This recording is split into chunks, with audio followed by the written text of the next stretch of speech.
चंदनपुर गांव की सुबह बड़ी ही रसीली होती थी। पंछियों के चहचहाने से पहले ही खेतों में हल चलने की आवाजें आने लगती थीं।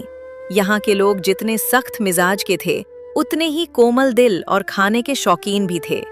इसी गांव के एक कोने में एक टूटी सी झोपड़ी थी, जहां मंगरू रहता था। मंगरू की सुबह अंधेरे में ही शुरू हो जाती। उसकी माँ, जो पिछले कई महीनों से खांसी और बदन दर्द से बेहाल थी, खांसते हुए पूछती, मंगरू बेटा, उठ गया क्या? हाँ माँ, तू सो जा अभी। बस तालाब जा रहा हूँ। ताजी मछली मिल जाएगी तो जल्दी काम निपटा कर ठेला लगा लूंगा। आज तेरी दवा का आखिरी पत्ता बचा है, शाम को नई शीशी लानी है।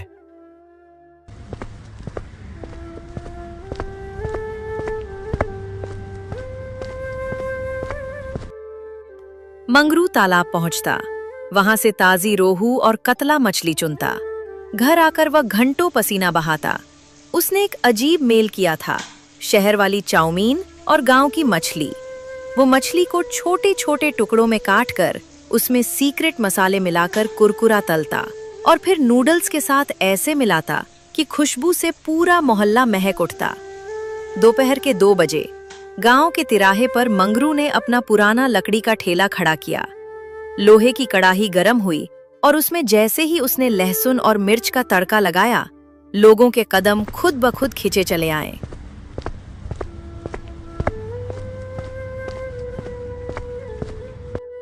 अरे मंगरू, बड़ी तेज भूख लगी है भाई।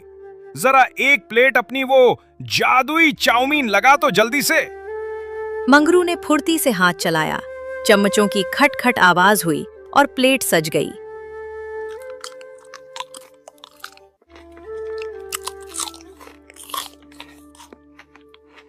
वाह है मंगरू, कसम हमरे मुर्गा की। ऐसा स्वाद तो शहर के बड़े होटलों में भी नहीं मिला। पर एक बात बता भाई, ये चाउमीन में मछली डालने का खुराफाती आइडिया तेरे दिमाग में घुसा कैसे? काका, बस आप लोगों की सेवा करते करते दिमाग चल गया। सोचा गांव वालों को मछली पसंद है और बच्चों को चाउमीन, तो क्यों न दोनों को एक ही थाली में परोस दूं। बस आप सबका प्यार है जो ये स्वाद बन गया। अरे भाई, ये तो कमाल है। मंगरू, 30 रुपए में तू अमृत खिला रहा है। सुन, मैं तो यहाँ खा ही रहा हूँ। मेरे घर के लिए भी 2 प्लेट पैक कर देना। घरवाली सुबह से इसी की रट लगा रही है। भीड़ बढ़ती जा रही थी। तभी गांव के मुखिया जी वहां पहुंचे।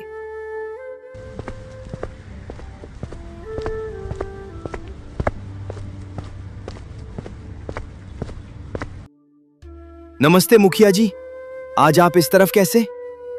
बेटा मंगरू, पूरे चंदनपुर में तेरे चर्चे हैं। सुना है तूने कोई नया अजूबा बनाया है।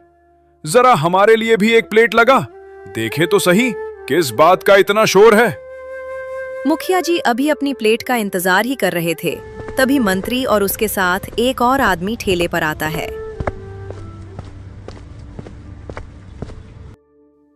ओए लड़के, कौन है यहाँ का मालिक?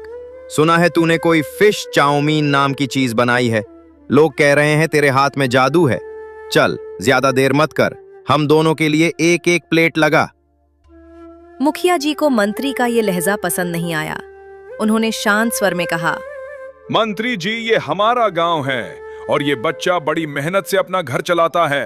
राजा के दरबार से आए हैं तो कम से कम बोलने की तो इज्जत रखिए। हम गरीब मजदूर भले हैं, पर हमारी भी एक साख है, हमारी अपनी जिंदगी है। ए बुड्ढे, अपनी जुबान को लगाम दे। तू एक अदना सा मुखिया होकर मुझे सिखाएगा कि कैसे बात करनी है। ज्यादा बोलेगा तो अभी इसी वक्त सिपाही से कहकर तुझे मुखिया के पद से हटवा दूंगा और जेल में डलवा दूंगा। ठीक है साहब, माफ कीजिए, पर यह बच्चा कलाकार है, इसे डराइए मत। मंगरू ने चुपचाप 2 प्लेटें तैयार की। मंत्री ने पहला कांटा मुंह में डाला और उसकी आंखें बंद हो गईं। वो स्वाद इतना लाजवाब था कि उसके घमंड की दीवार थोड़ी देर के लिए ढह गई। लाजवाब, बेमिसाल। ओ लड़के, ये पकड़ सोने की मुहरें और अभी के अभी हमारे साथ राज दरबार चल। राजा साहब को ऐसा स्वाद मिल गया तो वो तुझे सोने से तौल देंगे। मैं तुझे आज से राजा का शाही रसोइया घोषित करता हूं। चल, सामान बांध। क्षमा करें मंत्री जी, मैं अभी आपके साथ नहीं चल सकता। मेरा सारा माल अभी बिका नहीं है। मुझे ये बेचकर पैसे कमाने हैं और घर जाकर अपनी बीमार माँ के लिए दवा लानी है। उन्हें समय पर दवा देना मेरी सबसे बड़ी जिम्मेदारी है। तू पागल है? महल में तुझे हजारों दवाइयां और हकीम मिल जाएंगे। तू इस मामूली ठेले के लिए राजा का हुक्म टाल रहा है। हुजूर, ये ठेला मेरे लिए मामूली नहीं है। इसी ने मेरी माँ की जान बचाई है। मैं कल आने की कोशिश करूंगा, पर आज मुझे माफ कर दें। ठीक है, कल समय पर दरबार पहुंच जाना, वरना अंजाम बुरा होगा।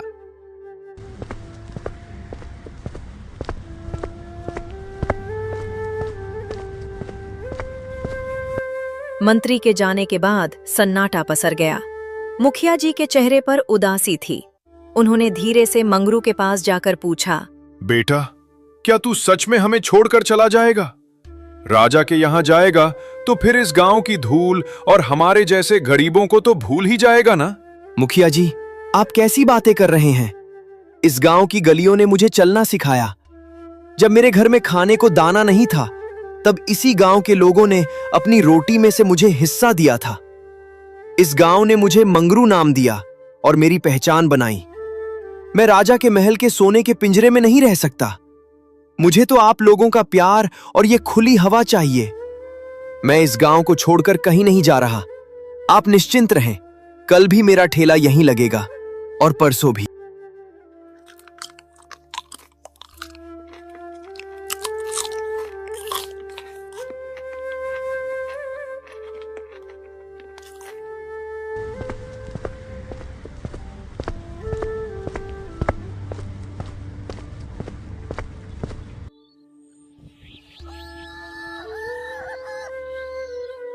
अगली सुबह सूरज की पहली किरण के साथ चंदनपुर की सुबह हमेशा की तरह कामकाज के शोर में डूबी थी। लेकिन आज फिजाओं में एक अनजाना डर तैर रहा था। सबको लग रहा था कि मंगरू आज राजमहल की ओर विदा होगा। सब सोच रहे थे कि अब वो 30 रुपए वाली प्लेट शायद नसीब न हो। लेकिन जैसे ही दोपहर के 2 बजे बरगद के उसी पुराने पेड़ के नीचे खटखट की आवाज सुनाई दी। मंगरू ने अपना ठेला वहीं लगाया था जहां वो रोज लगाता था।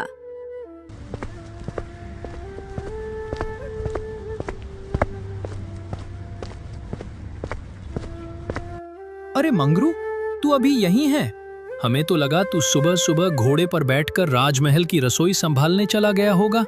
काका, महल की रोटियां शायद नरम हो, पर मेरी इस लोहे की कड़ाही की गर्मी में जो सुकून है वो वहां कहां। आप बैठिए, आज आपके लिए खास मसाला तैयार किया है।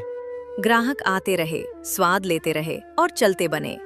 मंगरू का हाथ मशीन की तरह चल रहा था, पर उसकी निगाहें बार बार सड़क के उस मोड़ पर जा रही थीं, जहां से राज दरबार का रास्ता आता था। शाम ढलने को थी, तभी मंत्री आता।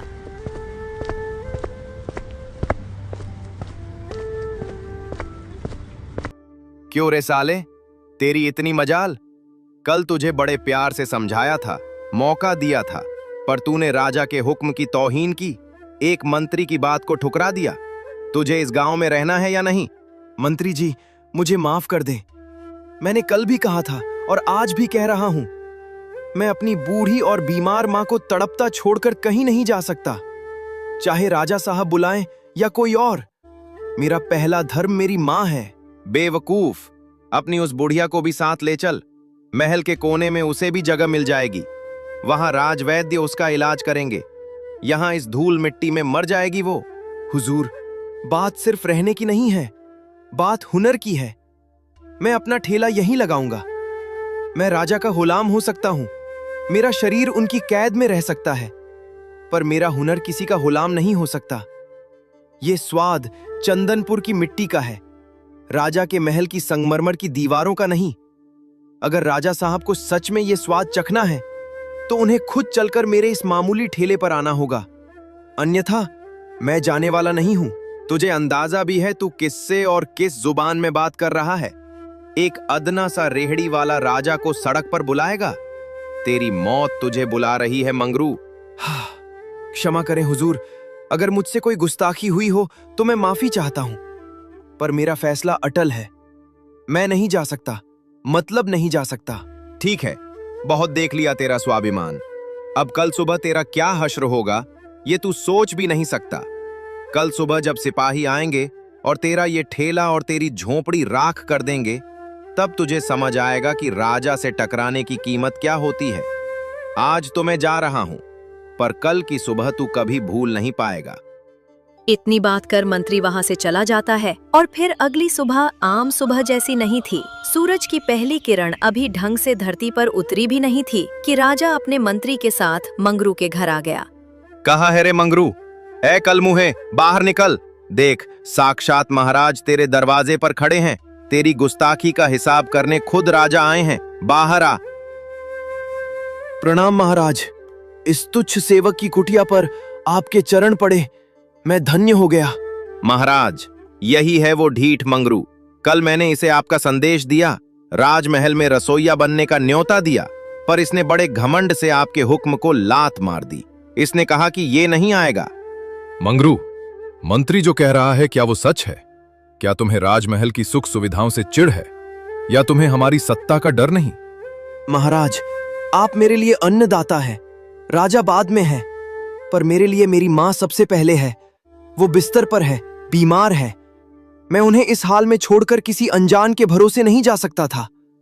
अगर मैं अपनी माँ का सगा नहीं हो सकता, तो आपका वफादार रसोइया कैसे बनता? बस यही कारण था कि मैं नहीं जा पाया।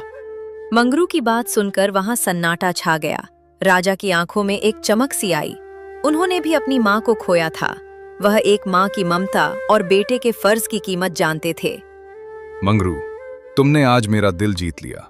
एक सच्चा बेटा ही एक सच्चा नागरिक हो सकता है। मैं राजा हूं, पर मैं एक इंसान भी हूं। मैं यहां सजा देने नहीं, बल्कि उस स्वाद को चखने आया हूं जिसने मेरे मंत्री तक को दीवाना बना दिया। क्या तुम मुझे खिलाओगे? महाराज, ये तो मेरा सौभाग्य होगा, पर मेरी एक विनती है। मैं आपको यहां नहीं, बल्कि उसी ठेले पर खिलाना चाहता हूं जहां पूरा गांव खाता है। मुझे बस 2 घंटे का समय दे, मैं सब तैयार कर लूंगा। ठीक है मंगरू, हम 2 घंटे इंतजार करेंगे। आज हम एक राजा की तरह नहीं, बल्कि चंदनपुर के एक मेहमान की तरह तुम्हारे ठेले पर आएंगे। 2 घंटे बाद गांव के किनारे बरगद के पेड़ के नीचे मंगरू का ठेला किसी दुल्हन की तरह सजा था। मंगरू ने ताजी मछलियों को अपने गुप्त मसालों के साथ तला और नूडल्स के साथ ऐसा मेल बिठाया कि खुशबू से पूरा जंगल महक उठा। राजा, मंत्री और गांव के लोग वहां पहुंचे। राजा ने जैसे ही ठेले के करीब कदम रखा, वो खुशबू से मोहित हो गए। मंगरू, ये महक तो अद्भुत है। ये तो किसी को भी अपनी ओर खींच ले। ऐसा करो, फटाफट एक प्लेट पहले मेरे लिए लगाओ। मंगरू ने सोने की थाली की जगह मिट्टी के सकोरे में गर्मा गर्म फिश चाउमीन परोसी। राजा ने पहला निवाला मुंह में लिया और आंखें बंद कर ली।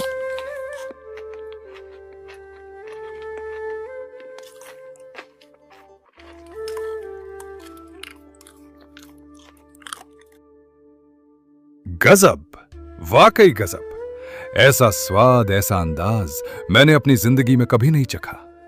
अब समझ आया कि गांव वाले तुम्हें क्यों नहीं छोड़ना चाहते। मंगरू, तुमने मिट्टी के स्वाद को शाही बना दिया है। मेरे लिए 2-3 प्लेट पैक कर दो। मैं महल जाकर इसे फिर से खाना चाहता हूं। फिर राजा मंत्री की ओर मुड़े। मंत्री सुनो, आज के बाद तुम हर रोज यहां आओगे और मेरे लिए मंगरू के हाथ की ये फिश चाउमीन और बिरयानी पैक करवाकर महल लाओगे।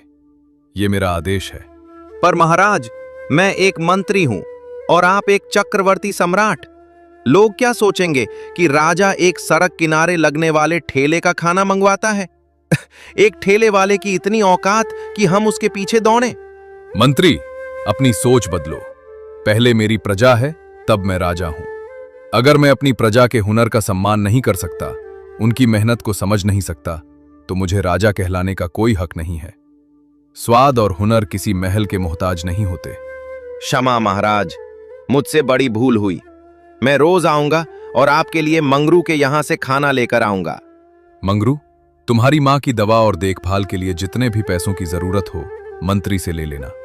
और सुनो, अगर कभी भी कोई दिक्कत हो तो राज दरबार के दरवाजे तुम्हारे लिए हमेशा खुले हैं। इतनी बात कर राजा वहां से चला जाता है। राजा के जाने के बाद मुखिया जी दौड़ते हुए मंगरू के पास आए। बेटा मंगरू, पूरे गांव में शोर है कि राजा खुद तेरे ठेले पर आए थे। क्या सब ठीक तो है? क्या तू अब महल चला जाएगा? नहीं मुखिया जी, मैं कहीं नहीं जाऊंगा। राजा जी बहुत नेक दिल इंसान है। उन्होंने आज साबित कर दिया कि असली राजा वही है जो अपनी प्रजा के फर्ज का सम्मान करे। अब मंत्री जी रोज यहां आएंगे, राजा के लिए खाना ले जाएंगे और मुझे गांव में रहकर आप सबको खिलाने की अनुमति भी मिल गई है। मां की दवा का इंतजाम भी अब महाराज करेंगे। जीते रहो बेटा, तूने आज चंदनपुर का सिर गर्व से ऊंचा कर दिया। तो दोस्तों, इसीलिए कहते कि हुनर किसी का गुलाम नहीं होता है।